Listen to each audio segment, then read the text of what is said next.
Whether on the field, on the court, or on the balance beam, there's more to winning than the final score. Hi, I'm Patrick Manning of Black Desert Resort. We recognize the effort it takes to succeed.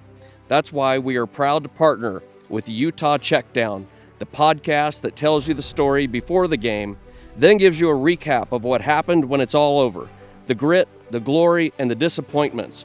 Join us for stories of Utah's finest athletes and coaches. Thanks for listening.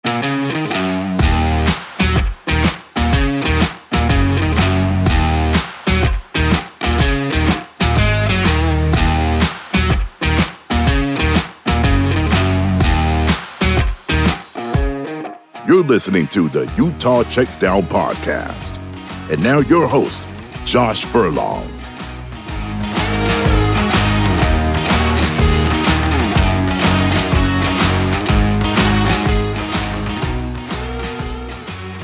Welcome back to another edition of the Utah Checkdown Podcast. I am Josh Furlong and happy to be with you again today. We're getting close to the end of the season, right? I mean, it's wrapping up here soon, and the losses continue to pile up, and Utah continues to find ways to do their best to be able to stay competitive, but it just hasn't been able to work out. And so Utah is now on a 6-game losing streak, and you've got 2 games left in the season for a chance to become bowl eligible. I know that's, for some people a bowl really isn't something worth fighting for based on this season, but at the same time, this is still something that means something to them. If anything, just to be able to say that, you didn't fall under 500.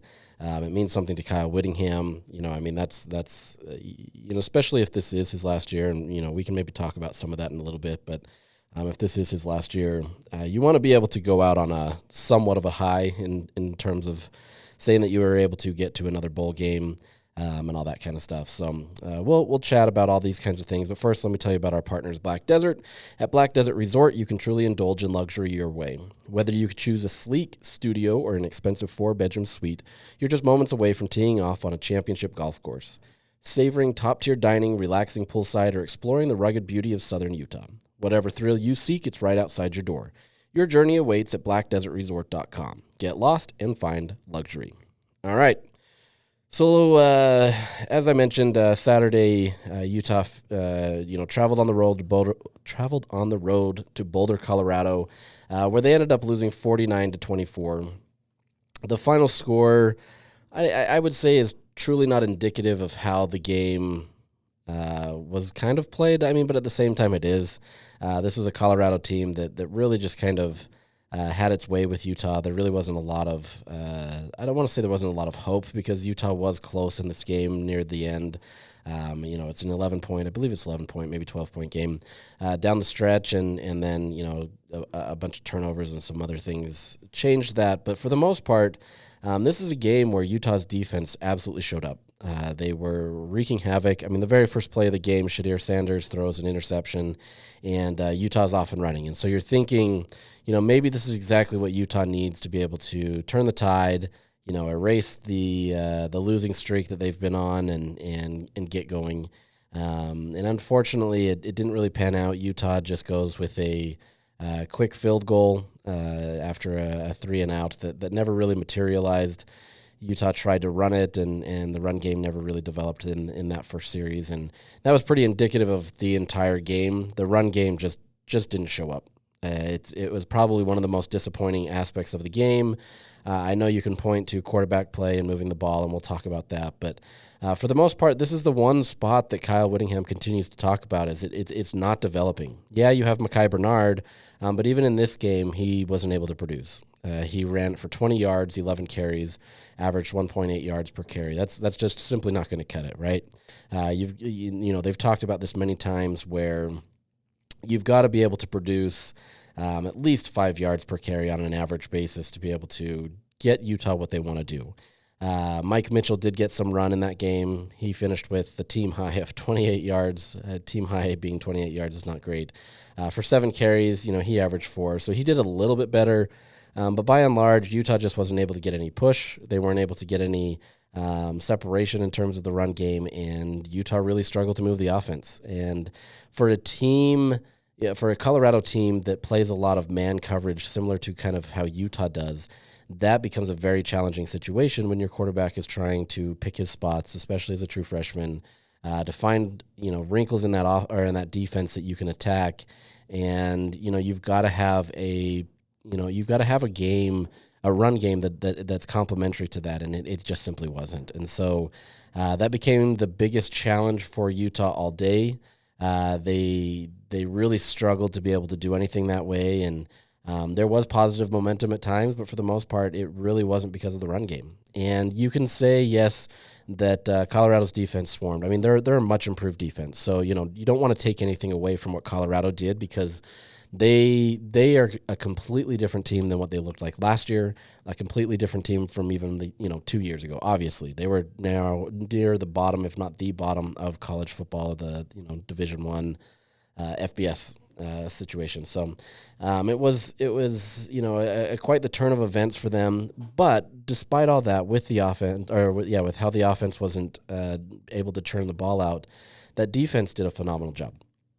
The defense, continued to kind of find their spots, continue to hold them, really until late in the game. It was an issue on special teams where you once again allowed a punt return touchdown. It was, you can't get you can't get touchbacks. I mean, this was a situation where they just couldn't get any luck. And when you're in a game like that, where you have a defense that is really doing everything that it can, you've got to flip the field, right? You've got to be able to make sure that you pin them down in a way that allows that defense to continue to do the things that they need to do.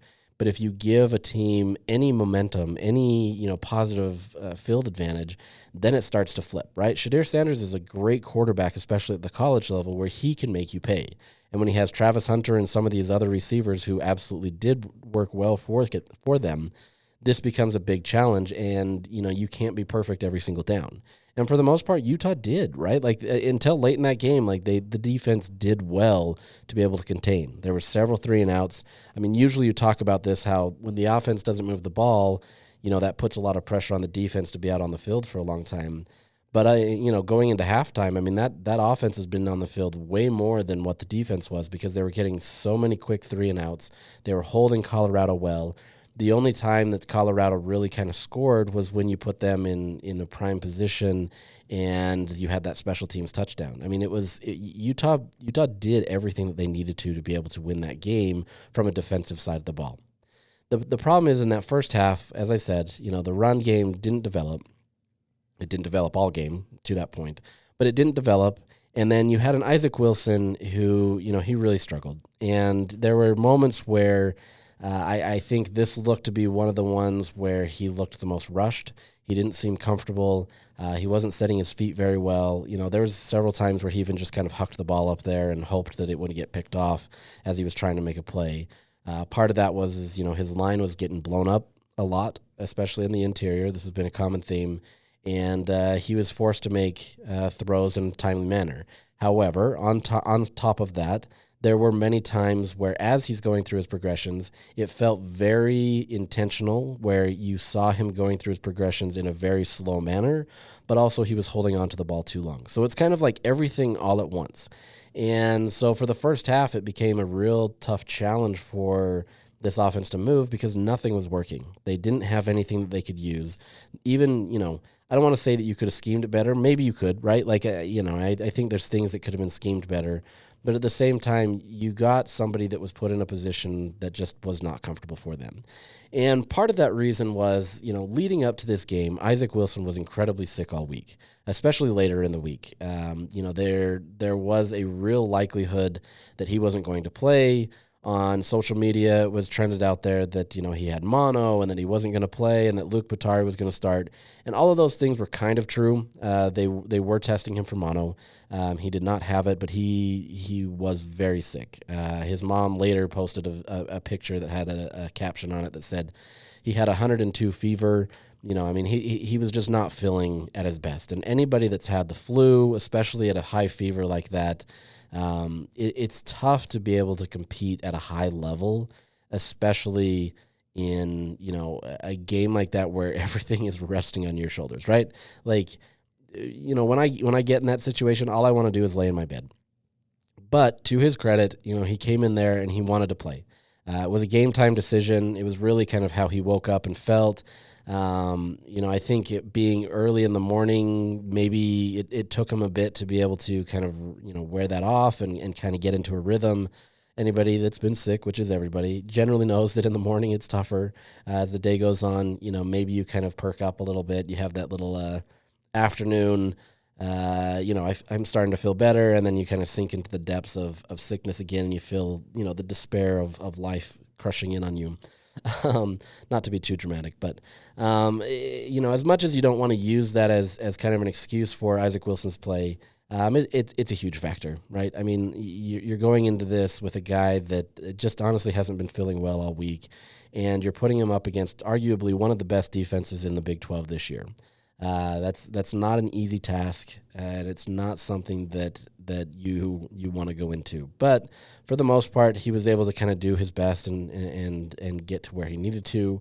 Second half, he does a far better job.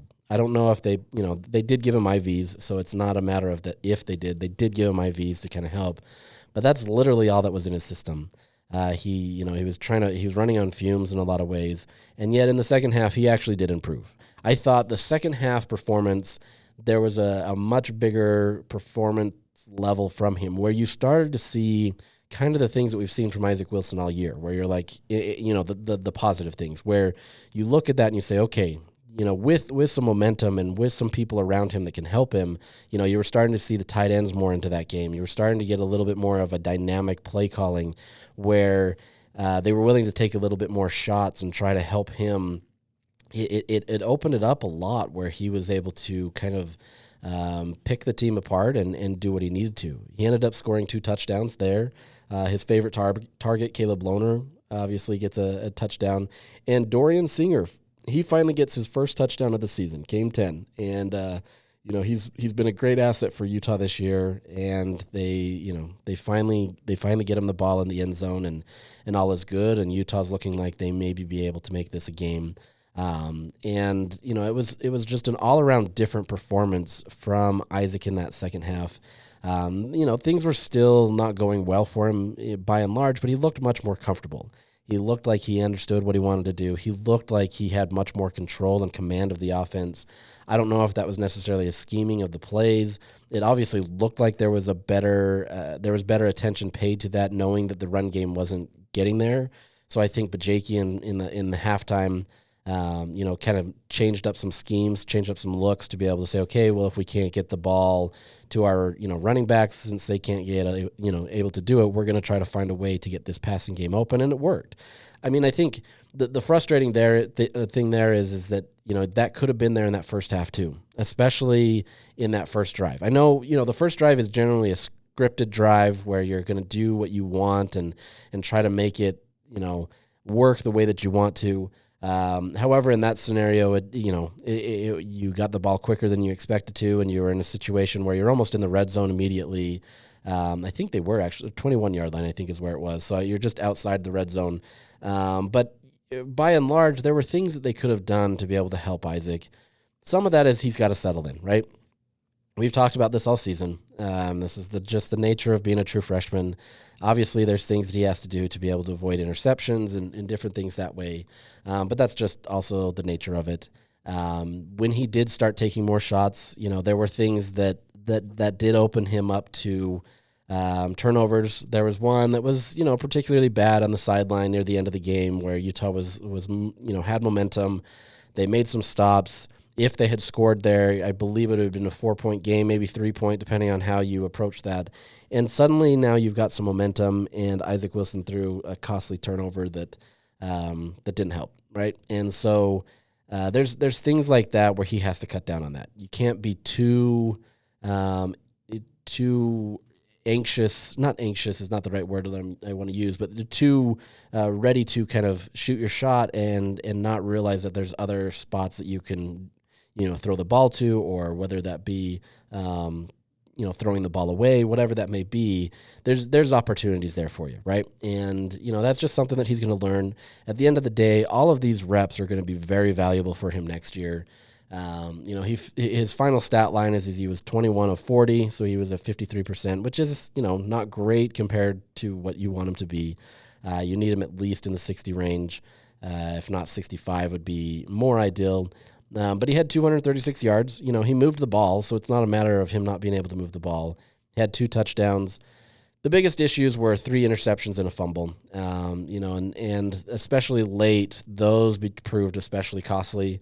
That's where the score decided to balloon, where you turned into an 11-point loss to, you know, a 25-point loss. It makes it look completely different.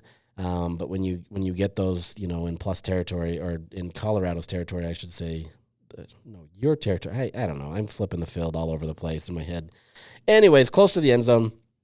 That makes it a tall challenge for a defense to kind of contend with, and it just puts your team in a tough spot. So, you know, after the game, Kyle Whittingham said this was the best team that Utah has faced all year. And I don't necessarily disagree with it. I know some people are saying he's taking a shot at BYU. You can take that for what you want. I don't, you know, that's more rivalry smack talk. And, you know, if you believe that that's what he's doing, sure, go for it, feed into that. I honestly just think he's saying it the way that he needs to. Maybe there is a subtle dig at BYU based off of coming back last week. But, you know, I think this was the most complete team that Utah has faced this year. Obviously, they have arguably one of the best quarterbacks. He's going to be a first-round pick. Travis Hunter, you know, I kind of got into a debate with somebody on Twitter about Travis Hunter being in the Heisman conversation. Personally, I think he should be at the top with Ashton Genty, the Boise State running back. This is a guy that is playing both sides of the ball.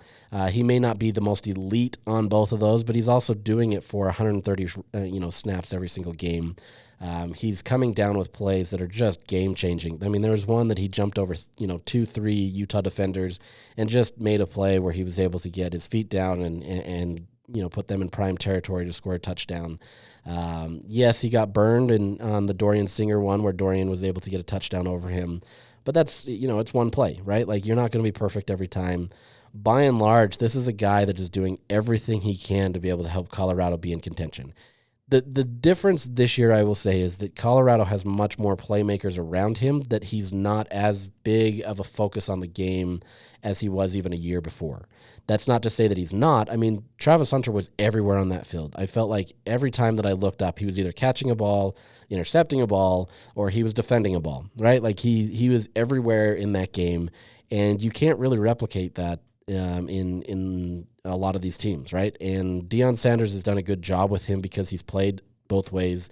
He knows what it takes, and so he's been able to help him kind of understand that. So really curious to see what happens with him, but he is a game changer. Obviously one of the best players in college football right now, and you have to respect him. I understand, I respect people that don't think that he should be in that conversation, especially if you love Ashton Genty, or a Dylan Gabriel or some of these.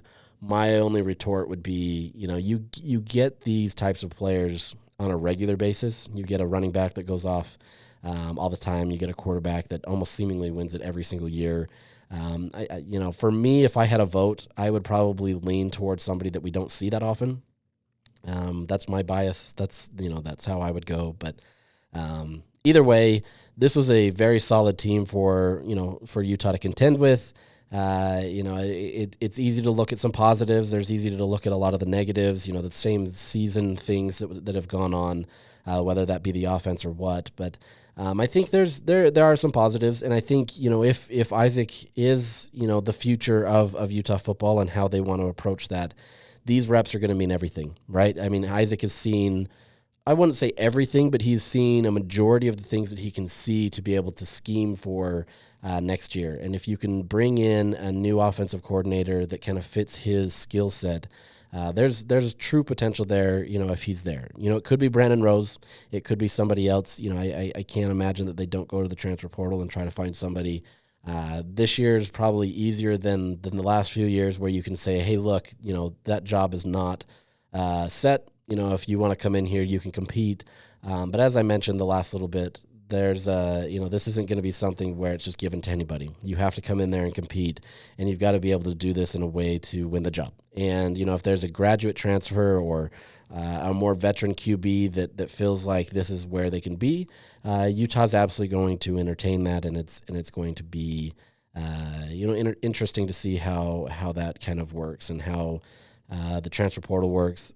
Obviously, you have the transfer portal that'll be coming up here soon on December 9th when it opens.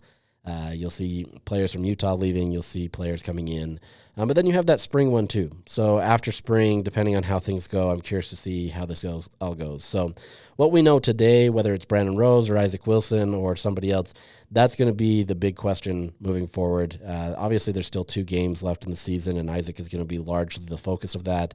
If he can end this season on a positive note, I think that absolutely gives him a leg up on the competition. But I still think Kyle is going to kind of leave that open-ended for the next year. So we'll see how that goes. So that was the weekend. I don't think there's much more to get into that. We can kind of jump into what took place this week in terms of Kyle Whittingham's presser, and it was an interesting one. I feel like this season, more than any season that I've been a part of, it's been less about the actual game and more about the things off the field, right? Whether it be Cam Rising's health, whether it be Isaac Wilson and kind of how he's progressing, other things that are related to the sport, but it's been a lot of stuff outside of that, right? And today was no different.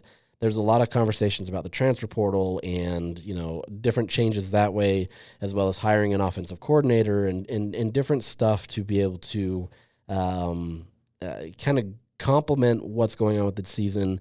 And the reality is there's not really much more to talk about with the gameplay because it's the same, right? You have a stacked defense that's going to continue to do well, and you have an offense that can continue to not move the ball.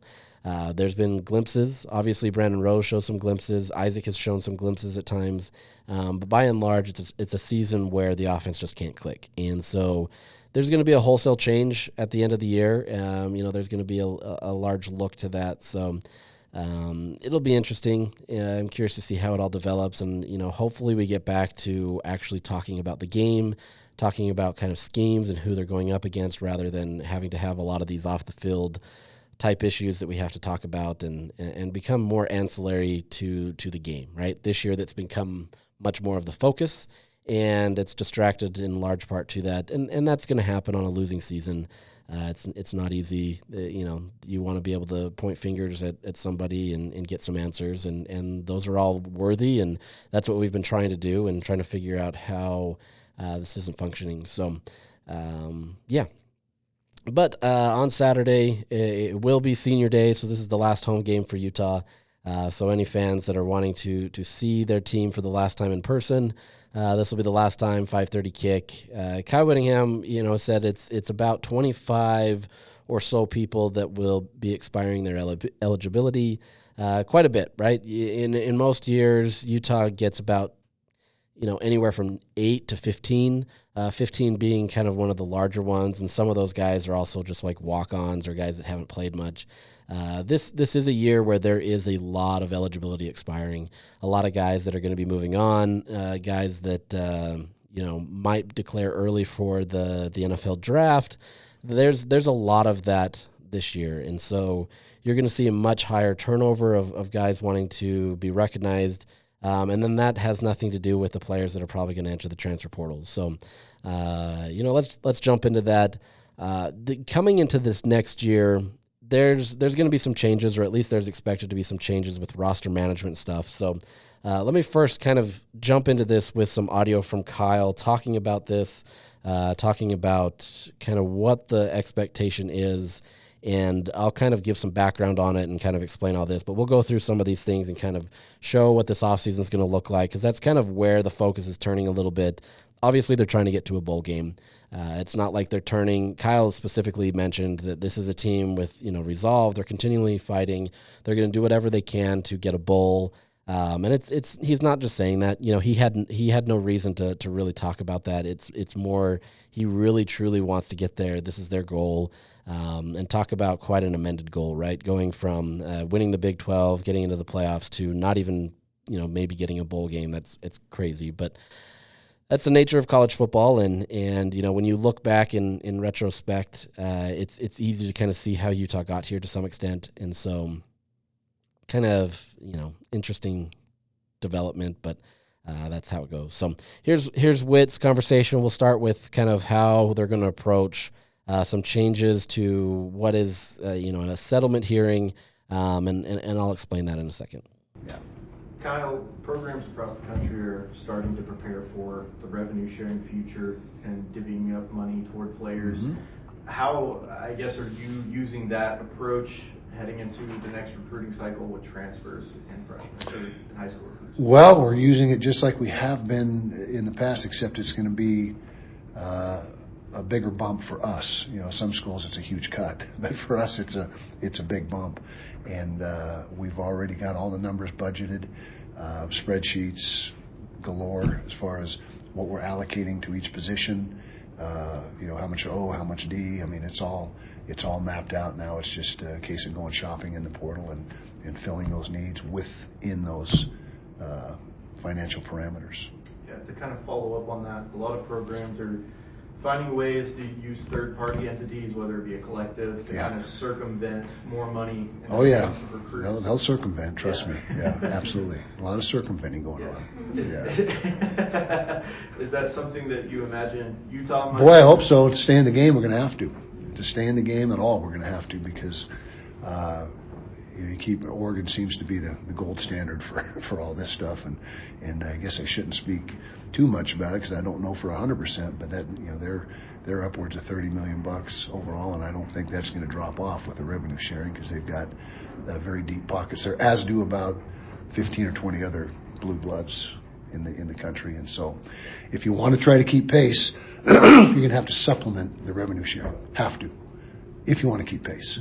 If you want to be average, then be average. If you want to be average, go be average. What a quote, right? There's a lot to unpack there. So let me kind of break this down a little bit. So what's happening is there's currently a court case that reached us close to a settlement. It hasn't fully settled out of court yet, but there's a lot of conversations that probably aren't going to change related to this. So I think this is how athletic departments are kind of operating. They're expecting this. They're preparing for it. If it doesn't happen this year, then they're already ready for it moving forward. But I don't imagine there to be a ton of change to what the settlement is. And so what this brings is it's essentially maybe it's a stopgap in terms of considering college athletes' employees. This is a way to be able to compensate them, to make sure that they are an equal part of what is the revenue that's coming in for these athletic departments, right? And so instead of going all the way through court and, the NCAA losing again in another court battle that they just continually happen, the league has, by and large, come up with a settlement plan that would allow teams to pay about $21.5 million from their own funds. So these are athletic funds. These aren't, anything else. This is athletic funds that would go towards student athletes. Now, the caveat here is this is not just divided up for football, right? So it's not like $21.5 million is going right to football. However, you'd be crazy not to think that this is not going to a majority, like the majority of the money isn't going up to the football program, right? Whatever that breakdown is, I'm curious to see what it is, but rough estimate, I would have to assume that most programs, especially ones that are trying to compete at a high level for football, maybe 75% of that money is going to go towards football. I could be totally wrong, and I'm curious to hear from Utah once this all kind of shakes out. They've been hesitant to say what that is until there's an actual settlement. So I understand that you don't want to kind of put yourself in a corner and you're kind of stuck. So that's kind of the baseline number that you can do. That doesn't mean that a school has to do that. They have to pay players, but there is a minimum that you have to pay, and it's wonky. I'm not going to get into all of the details. Just suffice it to say that schools will have to be paying players to be able to be a part of the program, right? And so this goes through, whether it be football, basketball, women's basketball, gymnastics, volleyball, track and field, all of these are going to be impacted in that. And as part of that will impact maybe what some of these sports are going to be, right? Because the more you want to invest in, let's say, football or basketball, the two programs that at most schools are generally going to be the plus margin revenue, that's where you're probably going to put most of your effort, because there's generally such a bigger bang for your buck in that situation where you can put money into it and see a real return. All these other sports, it becomes much more of a challenge. They consider them the Olympic sports or whatever you want to call them. Those become a challenge. That's not to say that other schools don't have that, right? There's phenomenal schools around the country where hockey is absolutely leading that out. Those types of schools, if they want to invest in that, that's where it's going to be. And so what Utah has to do is there's going to be a baseline of how much money that they have to pay. And as you heard Kyle say, that's going to be a big influx to what they've been paying, right? Right now, you're paying players out of NIL funds, collective funds, that kind of stuff, that in theory, it's been kind of outside of the university's control, although the collectives have been brought in-house, or they can be brought in-house. And so there's been these changes where money has just been kind of fluid to some extent in how it's operated. This one will absolutely be set up with the athletic department, right? And so within that, whatever allocation that the football team gets, they will then allocate that more down into various position groups, right? Your quarterbacks, your offensive line, defensive line, those are generally going to be one of your higher ones. You're going to have some that are, wide receivers. They've broken it down, or at least how they feel like they've broken it down to be able to allocate that money on the players that they feel is the most valuable to the team, right? Like I said, getting a quarterback is probably going to be the most valuable, and if this year has taught you anything, quarterback is going to be that, where you're going to probably pay a large sum of this profit sharing to these players, right? And that's just the baseline. Now, granted, this money by and large isn't going to be massive, right? You've got to think at some of these schools, 400 athletes, 600 athletes, whatever the case may be. If you divide that $21.5 million up, it's not like all of these guys are getting checks for $1 million, right? This is going to be much lower sums, but it's still it's a good starting wage, right? It's a good consistent wage where these schools know that they can compete. And if you're, a school like Utah is going to try, and I haven't once again gotten into the details here because they're still trying to figure it out. A school like Utah is going to do their best to be able to give the max allocation that they possibly can, right? They want to be able to compete with the Oregons. As you heard Kyle said, that Oregon is kind of the gold standard. They have Phil Knight, and that's different. I'll get into that one. But they're going to put up the max amount that they can put in, right? And they're going to try to do whatever they can to compete, because this is an arms race. And the more money you throw at something, the more money some other team is going to throw at it. And so you've got to kind of stay in competition with that.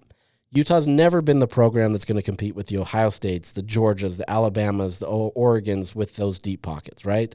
But at the same time, if they can do what they can to allocate some of these athletic funds to the players to at least make it somewhat even, or at least close to that, that gives you a much better starting point for some of these players that may be considering you, especially some of these high-level players, the 4 or 5-star guys.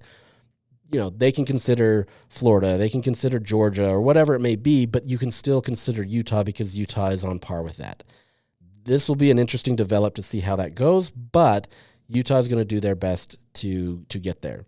Now, this settlement, they have their final hearing, or at least it's expected to be the final hearing on April 7th of next year. So we've still got some time, but you're starting to build the roster, right? And you're starting to get there. As part of that, if this settlement stays the same, they're going to limit how many people you can have on a roster. That limit right now is set at 105, and it's supposed to be intended to be all scholarships.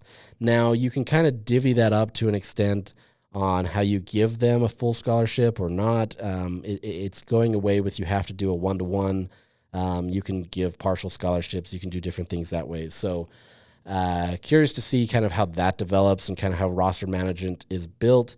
Essentially, you're taking away walk-ons in the true concept of what you've got now.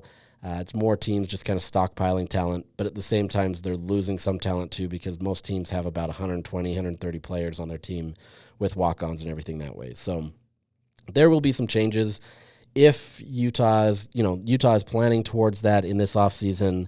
And so you're going to kind of see them, whether that be through recruiting class or the transfer portal, they're going to be loading up heavily to be able to make sure that they get there. And so in years past where, they have a certain number where they say we're only going to take 10 people from the transfer portal, that number is probably going to explode over the next little bit because you've got, a lot more things that you have to do. So that's the settlement side of things, right? But on top of that, as part of the settlement and as part of just college football and the nature that we're in now, NIL deals will still be on top of this, right? It's still not a pay-for-play. At least that's what they're going to say. Right now, it's kind of been this jumbled mess of you're coming to this school, we'll pay you X amount of dollars to play. That's 100% against what the NCAA wants, right? They've never wanted to have a pay-for-play system because it becomes chaotic, and you get it what it is today. And I think that's where most people are frustrated with the transfer portal and NIL. At the end of the day, though, it's you're seeing it this year where it's, arguably brought in more parity to the game, where you're getting teams that can, flex their funds or do whatever they need to be able to improve. It can also be very dangerous because you could have some teams that absolutely throw cash and there's nothing you can do to compete. But at the end of the day, you still have to have good systems. It doesn't matter how much you spend. If Oregon had a terrible coaching staff and they didn't have a great culture or anything like that, it doesn't matter how much Phil Knight is throwing at you if you can't get it done, right? And so we've seen that. There's been a lot of programs out there that have thrown a ton of money at people and they're still not competing at the level that they expect. And so that's the nature of it. But with this, NIL deals will still be a part of this. And so you'll still get guys getting paid through NIL, but it's supposed to go through an independent review, and it's supposed to be aligned with what is truly more the NIL thing, where you're getting paid for your name, image, and likeness. That's being able to show in on commercials or being the figure for a car dealership in the state, right? Those types of things where they're getting money for using their appearance and doing things that way. They're not just getting money to come play for a program. And so in theory, that's the way it's supposed to work. Whether that actually does or not is going to be the real question. There's still going to be teams that are trying to exploit that. There's still going to be things done to be able to make sure that they can try to get more money, right? So there's going to be this baseline through the settlement where the athletic department are paying players, and then on top of that, you will still have NIL deals. Now, that may or may not change on how we know it today, but that's the intent. So Utah's scheming up for that right now. They're doing their best as the season's drawing to a close, and this would happen whether they're winning or losing. In some ways, it helps them now because they have a clearer picture of how they have to go, and somehow, in some ways, you have to kind of clear house and kind of restart. But that's not to say that Utah doesn't have players on this roster that are worth keeping, right? And so there's this combo of where you have to re-recruit your players, make sure that they're invested in your program, and that you can keep them, whether that's through NIL funds or other things. You've got to be able to re-recruit your team and see where they stand. And some of that is the coaching staff won't get in the way of a player. Well, they can't get out in the way of a player transferring anyway. But what I mean by that is they will put up more of a fight for some players than others. And that's just the nature of it, right? In this age where this becomes much more of a free agency, it becomes an opportunity for coaches and players to be able to kind of do what they need to be able to get the best situation. And I know some people complain about the transfer portal, but at the same time, if you were stuck in a job that you were miserable with and there was no way out, like, it would be miserable, right? Like, you should have a free reign to be able to seek another job. That's the exact same as this.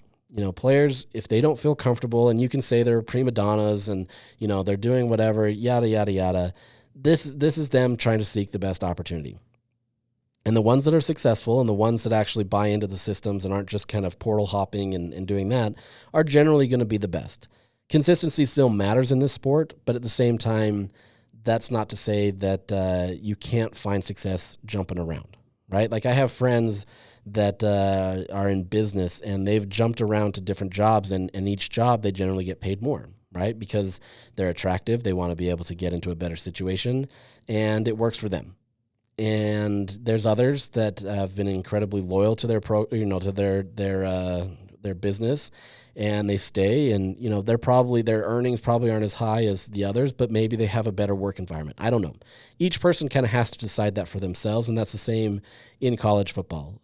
That's the same with some of these others, where the coaching staff can say, look, you can stay on the team, but you're not going to get the playing time, and it's going to be a real challenge for you. There's players that'll still stick around and they still want to, kind of be in that system and learn, but it's going to give much more freedom to be able to help them kind of move along. All of this has kind of happened already in the past. It's just at an accelerated rate, and there's a ton more people. So, there's not a lot that changes there. But it is interesting kind of how they're going to divvy this up, how they're going to look at the transfer portal. And the biggest factors of that is really how Utah now schemes. The biggest thing there is, when you come in, for example, coming into this year, you had Morgan Scally and Andy Ludwig. And yes, the defense has a very difficult scheme, and it's a challenge, but it's not one that you can't plug and play a guy, right? You can bring in a guy like a Cam Calhoun, who was on Michigan's roster last year, comes in as a redshirt freshman.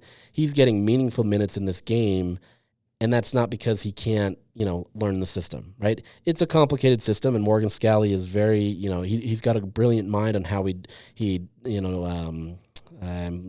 name just blanked me, but he does different things to be able to help the defense really confuse the offense. And so you've got to be able to be involved with that and be able to get involved in a way that is more than just a surface level defense, right? This is a very NFL style type defense, and you've got to be able to learn it to be able to be in there. And the ones that come in and learn it the best and perform the best are going to play.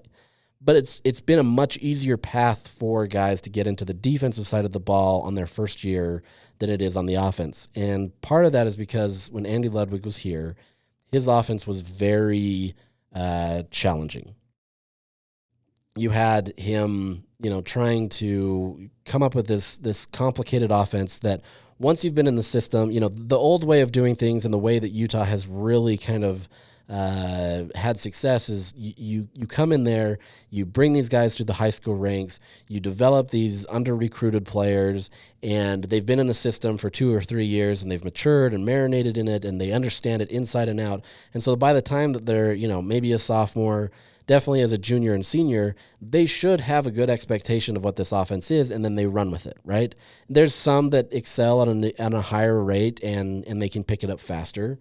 But by and large, this is a very difficult offense to be able to master. And so in the transfer portal era, when you're bringing in these guys that are either 1 year or maybe 2 max, you can't afford for them to be able to come in and do it in 2 years, because then they're never going to play. I've talked about this many times this season. This isn't anything new, but Kyle Whittingham talked about these things today. And partly this comes down to, first off, they have to hire a new offensive coordinator, right? And those conversations are happening.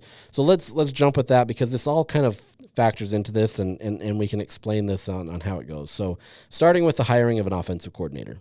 Telling us to hire an offensive coordinator this offseason.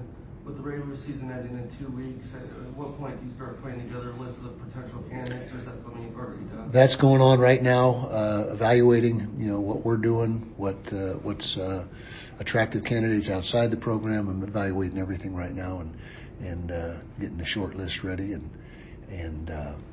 But yeah, that'll be job one. As soon as the timing is right to get that filled, and recruits want to know who the coordinator is going to be, and that's something that we will need to have solved sooner rather than later. So you've essentially got this 21-day period before the transfer portal opens, where you kind of have to figure out this offensive coordinator if you can, right? That's not to say that Utah will have that offensive coordinator hired by then or have an idea of who it is. You would hope that they would have somebody identified by then where they can pursue, whether they're already on a roster that's playing, whatever that may be. It becomes a challenge, but they need over these next 21 days to absolutely make it worth it, because they're going into the transfer portal time as well as the early signing period. And so you've got to have these recruits that they've got to remain committed. And especially once the season ends, and that could be in 2 weeks, or it could be later if Utah, ends up winning these last 2 games to get to a bowl. I think that's a tall task for them, but it's still on the table. But this becomes a very difficult few weeks where you think where you're essentially trying to find a new person to do that. All of that's over. All of that also has Kyle Whittingham's future in mind, right? Kyle has intimated that he's not going to be here that long, obviously. I mean, he's been here 20 years. They've given Morgan Scalley the coach in waiting tag because they want to make him the next guy. Everything has lined up to be, this is potentially his last year. And the general thinking was that Cam Rising was coming back. They would go right out in the sunset together, essentially, where you go to the Big 12 championship, you make it into the playoffs. That's where they put all their eggs. They honestly, truly believed that. They had the roster to do it, and that was going to be it. Obviously, things have changed. Week 2, everything changed for this team, and it hasn't gone as planned. Now, there's a lot of people saying, well, would Kyle ever leave on a losing season? I'm starting to think that doesn't matter as much. And I've talked to some few people that have had, inside knowledge on this, and those conversations, I would say, I don't want to say they're accelerating because that makes it sound like, as we're getting closer, the season is coming upon us and he's having more conversations about it. But I think the point there is there have been more conversations that Kyle has had about his future, and meaning, future outside of football. And so I wouldn't at all be surprised if he hangs it up after this season. I think it's trending towards that. I'll say that. But at the end of the day, it's really up to how he feels. They haven't been shy about that. Mark Harlan, the athletic director, has said that it's up to Kyle. Kyle has said, whenever he feels like it, he calls himself day-to-day, which, it's ironic that he said that on Big 12 Media Days, that he's day-to-day and how he approaches it, because I feel like that's been this whole season on quarterbacks and everything else, day-to-day, game-time decisions. He should have just said he's a game-time decision. Whether he shows up to coach that day will depend. Man, that would be, I feel like he's got to do that now on the last game just to kind of round things out, so... that would be rough. Could you imagine, Kyle is a game time decision coming into that UCF game. Morgan Scalley is projected to start. I don't know. Anyways, but this is kind of on top of those conversations of hiring a new offensive coordinator or what this is going to be. So, the future of Utah football is in those next 21 days, honestly, whether that be with Kyle Whittingham or the offensive coordinator.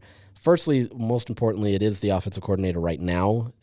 If Kyle decides to walk away, then it does turn and it shifts to Morgan Scalley, who has the head coach in waiting tag. So we'll see how that goes. But as part of that conversation that Kyle has said about the offensive coordinator, he said today that Morgan Scalley is very involved in those conversations and that he's going to be a big factor in kind of how Utah views this new offensive coordinator. He says it would be an injustice if it wasn't, if he wasn't involved in that. He said he's been working side by side with him. So, you have to imagine that regardless of if Whittingham stays this year, hangs it up next year, whatever it may be, Morgan Scalley is largely dictating the future of his roster or his coaching roster right now.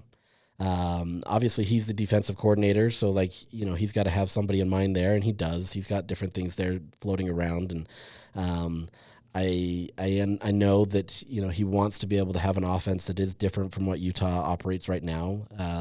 I wouldn't say it wouldn't be less conservative.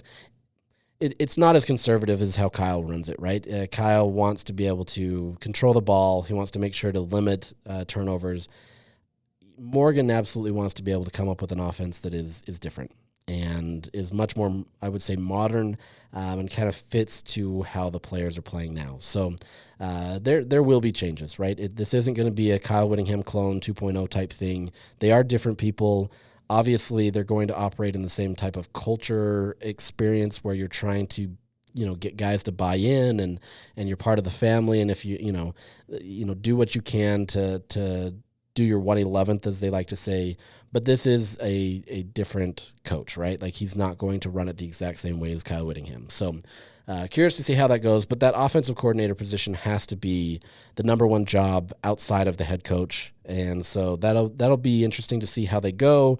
I'll be interested to see if they can get a hire or at least have a name or some names floated out there to kind of help recruits understand that, to help the players in the transfer portal or in the program know who they are.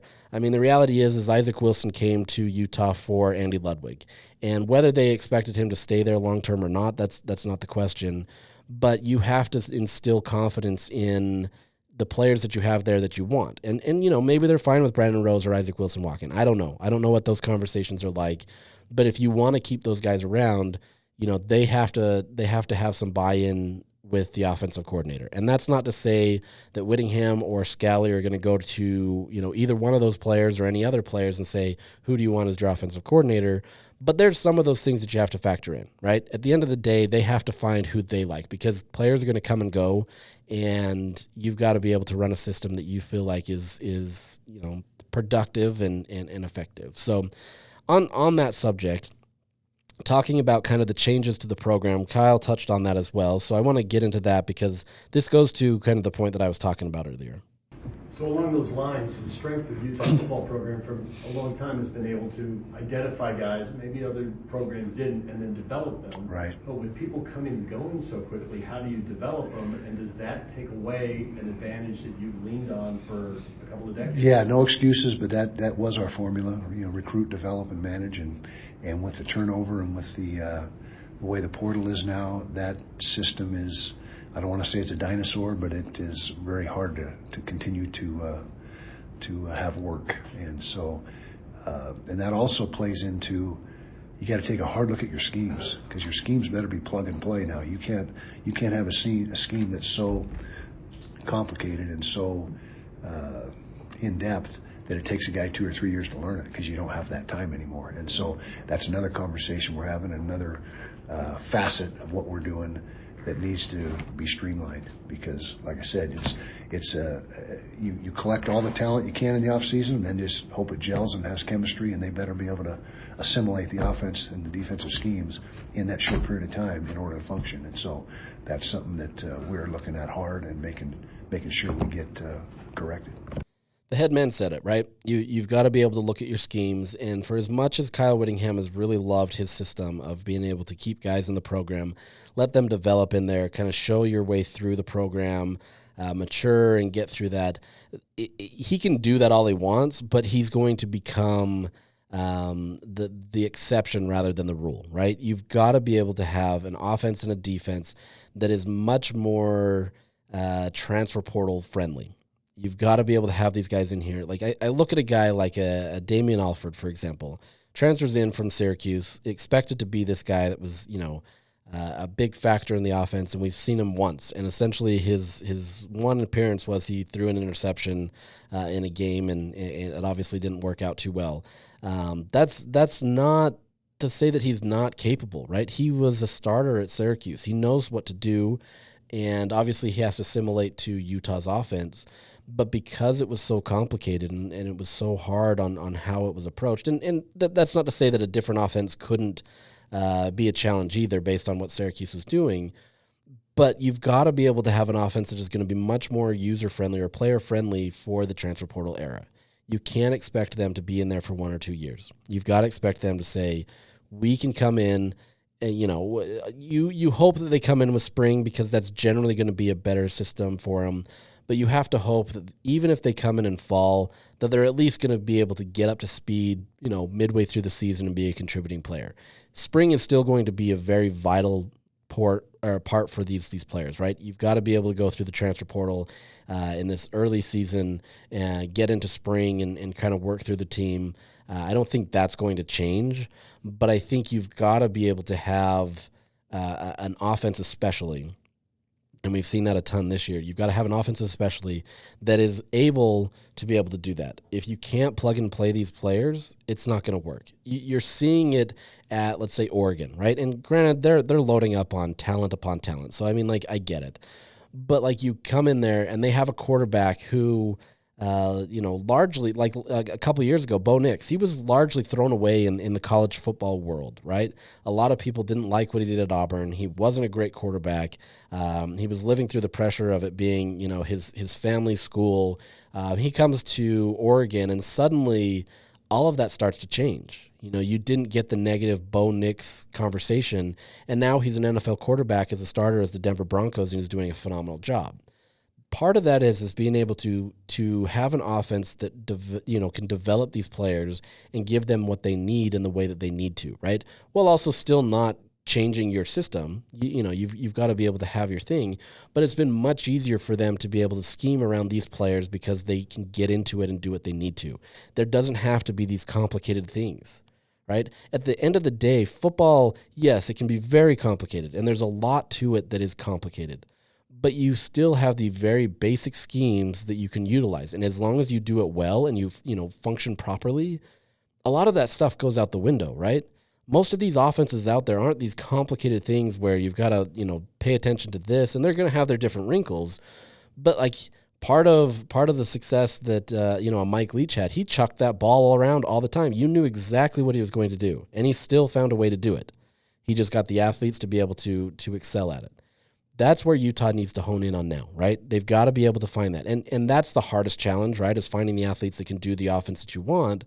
But if you can find a right offensive coordinator to do it, you're going to be fine. There's a reason why Kenny Dillingham has done so well at Arizona State. You can't tell me that Arizona State suddenly has the best, the best recruits in the country, or that they're better than Utah. No. Like, their recruiting classes for the last few years have really struggled, even with the transfer portal. Yes, they have improved, but it's not like suddenly that this roster is so much better than Utah's that Utah can't be a part of this, right? You just have to be able to have a system that works for these players that gets the most out of that. And that's it's not easy, right? It's not easy for me to sit here and say on a Monday in November that Utah needs to hire this offensive coordinator that's going to be dynamic. Well, duh. That's just like saying you need to go get a 5-star running back and you're going to be better. Like, it makes sense. But I think, this is a change in all of what Utah has done for so long, is they've tried so hard to get these players to mature through the system that it just doesn't work out. In the current structure, it did work out forever because Kyle was able to take 2-3-star guys and turn them into these beasts where they got through their system and they became much better players than what their initial high school ratings said. Now you're having to do that at a much more accelerated rate, and you're having to do it with a different style. That partially leads to why Kyle Whittingham also is probably leaning towards more leaving as well. It's not that he can't change, and he's done a great job of changing the last few years, especially in the NIL era and trying to get everything to adapt to that. But it becomes much more of a challenge to be able to do something completely counter to what you've done. And this isn't some crazy thing, but on top of that is, as part of this offense, is you've got to let that control go. Kyle Whittingham very much so. He likes his, he very much so, if he trusts you, he's going to let you have it. And Utah for the last few years was very effective there because he trusted Andy Ludwig, he trusted Cam Rising, and everything else fell into place. And that's why they had so much success. Outside of that, I don't want to say he doesn't have trust, but it's cautious, right? Like, he's much more conservative with it, where he wants to see how it goes. You hire an offensive coordinator and it may not come in and be what you want it to be. That's why coaches change all the time. And so he's not going to give him the full reins either, just like you wouldn't give a young quarterback the reins completely. You've got to build that trust. You've got to be able to see it. Andy Ludwig had been in the system forever, and he had been trusted forever with Kyle, that it was easy for them to have that. And then Cam kind of fit into the system in a perfect way where you could trust him. And suddenly that offense became dynamic, and it was much easier to kind of utilize. And all of a sudden, all these things that Kyle had never done before, like taking the ball at the coin toss, or trying to do these things that really effectively got the offense on the field instead of the defense, it changed because you trusted Andy Ludwig and you trusted Cam Rising. That's the hard part, right? So he can hire a new offensive coordinator and it can be a plug-and-play system, but he also has to change in his mindset as well. In my opinion, you've got the defense to do it. Like, take more risks, right? And that's easy for me to say, but at the same time, this is where Utah needs to figure it out. And this offseason is going to be a big change in that. We're going to find out who their new offensive coordinator is going to be. We're going to find out if there's a new head coach and if Morgan Scalley takes over, all that kind of stuff. All that's going to be answered in the next few weeks. There's still games to be played. Utah obviously is playing Iowa State this week, and there's opportunities here for Utah to win. They are an underdog. I need to look and see when the last time Utah was an underdog at home. Maybe it's that Oregon game last year, the game day game. I can't remember. But it doesn't happen that often, right? And Iowa State, I don't want to say that they're not a good team because they are, but they're not one of those teams like an Oregon was last year, right? Where suddenly they should be favored and, you're not expecting a USC coming into town. This is a good team, but it's not the biggest team that Utah's faced, and now they're an underdog because of how they've played this year. So we'll get into that this week. We'll kind of keep breaking down these things. I do appreciate you guys tuning in on this. I know it's not easy this season. We'll get some basketball in this as well as we keep going. Utah men's basketball lost last night, but there's a lot more optimisms to come from that, and we can get into that kind of stuff as well. So I appreciate you getting into this with me, and we'll continue to chat, and we'll recap or preview, on Thursday and continue to see how the season develops. So thanks for listening. Have a great day.